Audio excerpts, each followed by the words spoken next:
Selon les psychiatres à l'Organisation mondiale de la santé, 450 millions de personnes dans le monde souffrent d'un trouble mental. Plus de 3 fois les agglomérations de Tokyo, New York, Los Angeles, Londres, Paris, Mexico, Mumbai, Milan, Madrid, Toronto, Washington, Athènes, Melbourne, Hong Kong, Singapour, Rome et Berlin, combinés. Existe-t-il une telle quantité de malades mentaux? Ou est-ce tout simplement un bon coup de marketing?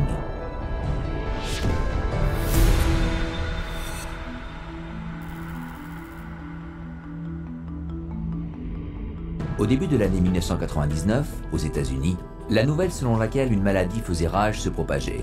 Voici ce que l'on pouvait lire sur un poster.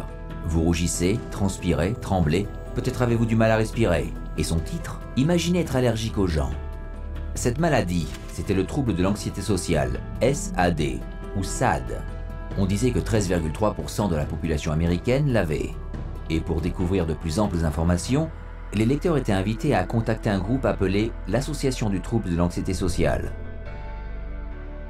Ce dont on n'informa pas le grand public, c'est que l'association et la campagne avaient été créées par une agence de relations publiques et avaient été financées par une compagnie pharmaceutique. Plus tard dans l'année, alors que la campagne sensibilisait des millions de personnes à cette maladie précédemment inconnue, l'antidépresseur Paxil devint le premier psychotrope approuvé par la FDA pour le traitement du trouble de l'anxiété sociale. Des psychiatres tels que Jack Gorman de l'Université de Columbia et Murray Stein de l'Université de Californie à San Diego furent embauchés pour être les porte-parole de la campagne publicitaire du Paxil. En l'espace de 3 ans, le Paxil passa de la 3e à la 1re place de sa catégorie de psychotropes. Plus tard, le directeur du produit Paxil se vanta. Le rêve de tout agent commercial est de trouver un marché non identifié et inconnu et de le développer. Nous avons réalisé ce rêve avec le trouble de l'anxiété sociale. Les concurrents du Paxil s'en étaient aperçus. La même année, Pfizer obtint l'approbation de la FDA pour lancer le Zoloft sur le marché, un antidépresseur censé traiter le trouble du stress post-traumatique. Pfizer a aussi embauché une firme de relations publiques pour établir son propre groupe psychiatrique de façade et a payé des psychiatres pour faire connaître ce trouble. Selon la campagne, 1 personne sur 13 souffre de ce trouble dans sa vie, c'est-à-dire tous ceux qui seraient les témoins d'un acte de violence, d'une catastrophe naturelle ou d'un événement affligeant. À l'instar des ventes du Paxil, celles du Zoloft montèrent en flèche.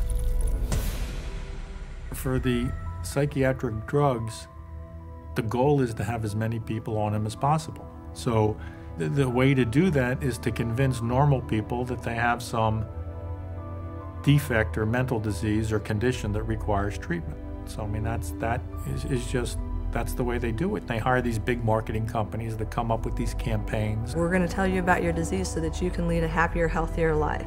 Oh, and by the way, we have a drug too that helps to treat this disease. On appelle cet usage « vendre des maladies », une expression qui fut définie ainsi par le défunt journaliste Lynn Payer. Essayer de convaincre des gens essentiellement en bonne santé qu'ils sont malades, ou des gens qui sont légèrement malades qu'ils le sont gravement. À Madison Avenue, on accomplit cette vente de maladies au moyen d'une stratégie dans laquelle on lance des maladies. De la promotion des maladies mentales est faite, comme on le ferait pour des voitures, de la bière ou de la lessive.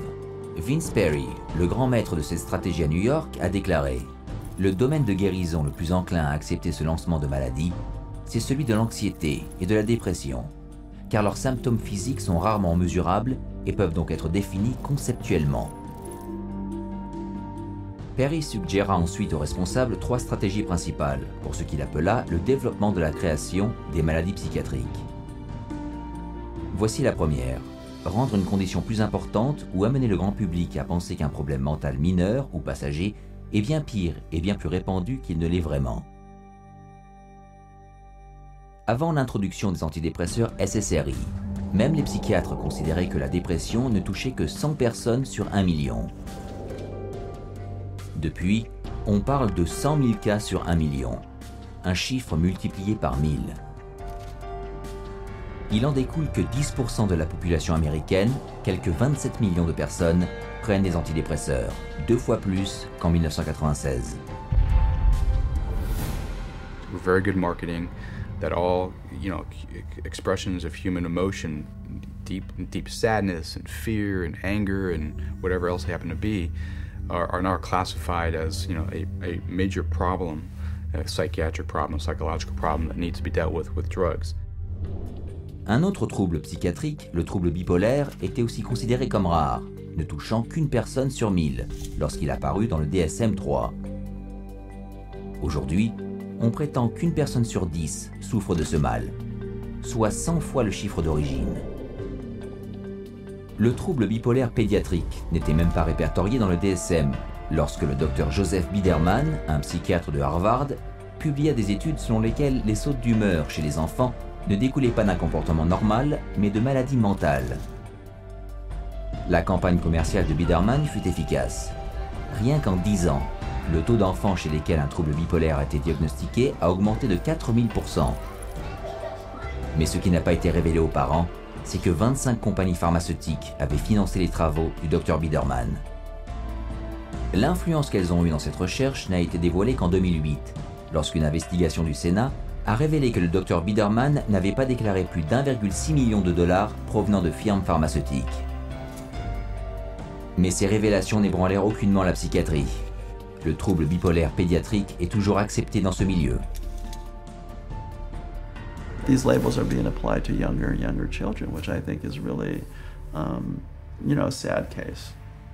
Not sure I agree with any of those labels to begin with, but let alone for them to be applied universally to young kids.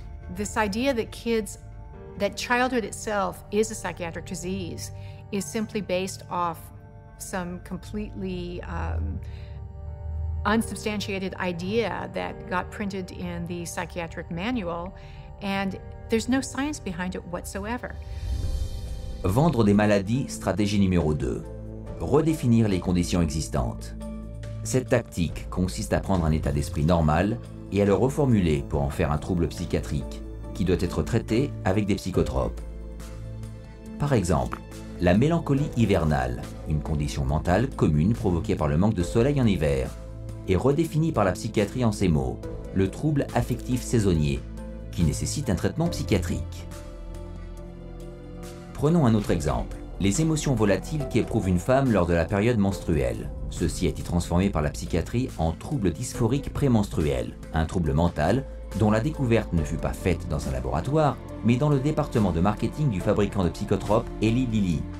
When Prozac patent came up, they realized they needed to come up with some sort of new to keep the money rolling in, and they came up with a new disorder. They just made it out of thin air, you know, the premenstrual dysphoric disorder, the PMDD, and then the new wonder drug, which was Serafem, which if you look at Serafem on the back of the label, it just says, this is Prozac.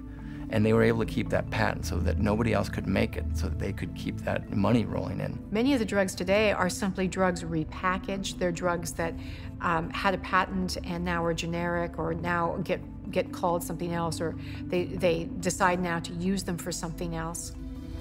Vendre des maladies, stratégie numéro 3. La création de nouvelles conditions pour répondre à un besoin du marché. Prenons par exemple le trouble de l'acheteur compulsif, dont la promotion fut faite par le psychiatre Jack Gorman.